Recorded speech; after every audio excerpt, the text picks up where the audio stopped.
All right, James Lynch here for Fightful.com. I'm here with Sergio Pettis. Got a huge fight coming up here against Henry Cejudo. And Sergio, when you heard about this fight, how happy were you finally getting a top name in the division, a fight that could propel you to a title?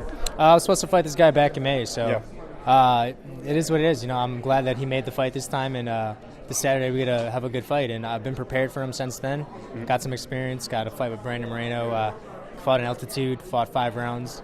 More preparation for this fight, and I think Saturday I'm going to go out there and perform to my capabilities. Yeah, and how much confidence does that give you? You went out there and dominated Brandon Moreno, a guy who people were thinking was on the fast track to a title shot, and you went out there and you took care of business. Yeah, I mean, I faced some adversity the first round. He got me down fairly quick and took my back where he's very strong at, finishes most of his fights. Got calm down there, confident, and I faced that, and I'm ready for whatever Cejudo has, honestly. And how do you feel like you match up against Henry in this fight? I think I match up extremely well. He's going to strike me up for a little bit, and that's perfect because that's where I love to be. Yeah. Once I get the better of him, start picking that face away, he's going to go back to what he knows. This is wrestling, and I'm prepared there as well. I've been working with Montini High School, Izzy Style Wrestling Academy, and understand the sport of wrestling. Fell in love with the wrestling, actually, and excited to showcase that this fight. And you got a lot of teammates who have fights coming up. Who are some of the main guys you've been working with ahead of this matchup? Ahead of this matchup, I've been working mostly with Chico Camus, Rafian Stotts, Christian Rodriguez, Brian Bautista, Elias Garcia, all these little guys, man. They're all prepping me for this fight and pushing the pace on me every day, putting me in gauntlets and making me get better and better. How soon do you think we'll see Rafian in the UFC? He's defending his victory title coming up here in a couple weeks. I think it'll be quite soon. You know what? It's just whatever happens, man. It's his process, and the guy has skills, and I believe he's ready for the UFC. It's just a matter of him going out there and performing his capabilities, and that's all that's going to get him better and better to get him in the UFC and be comfortable here right away, as opposed to not being ready. I think the guy's ready, and the UFC is a good feeder into the UFC. So. And I know he's a bit bigger, but do you train at all with CM Punk at all? I know he's in the gym here and there. Yeah, mostly I don't train with CM Punk. He's a lot bigger than me. I stay with the little guys, and I don't need to hurt myself working with bigger guys, so But he is training. He's been there. He's been putting in that work. I don't know if he has something in the works yet, but he's been training.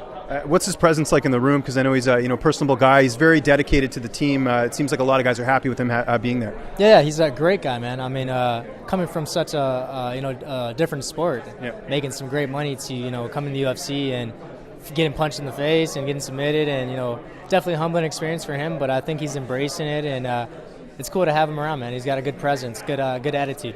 Yeah, and were you ever a pro wrestling fan growing up?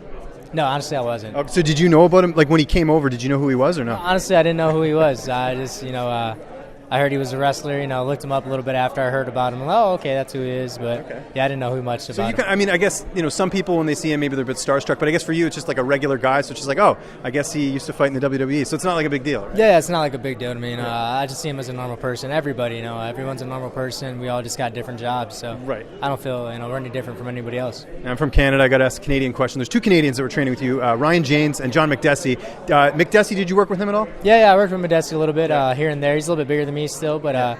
I got some rounds in with him. Good guy, great guy. He's really happy there, and he told me I think he's going to move down there full time. So it just seems like you guys are really welcoming him in. It seems like you're getting a lot of guys like that coming over to the camp and really wanting to be a part of the team. Yeah, it's starting to build up, man. They're starting to see our process and the success of our team, and once they get there, they realize the Brotherhood and how dedicated Duke Rufus is to the sport, Scott Cushman is, Daniel Vanderlei, and not only that, the teammates. All of us are a Brotherhood there. We got something special going on, and it's getting better and better.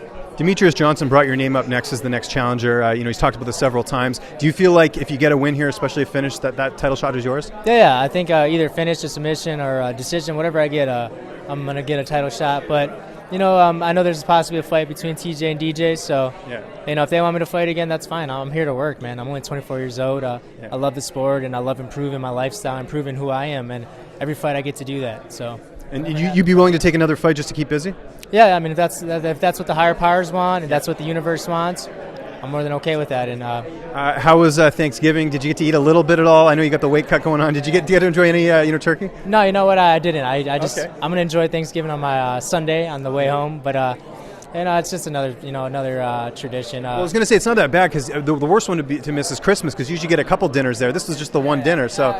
I don't need to live, I live to eat, so I'm not out here, getting filling myself up with this food. It's cool to do that, but I have a different approach now to it, and it's just food. It's always there. Last question for you here. What do you like doing on your downtime during fight week? I know you're doing all the media stuff. You're really busy. Are you playing any video games? Are you watching any Netflix? What do I find you doing?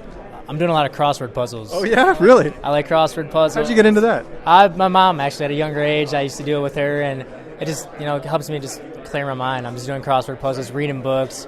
Nothing too crazy, not playing video games, not watching TV, just more of the mind, working the mind. Good stuff. Best of luck on Saturday. Oh, thank you. Appreciate it.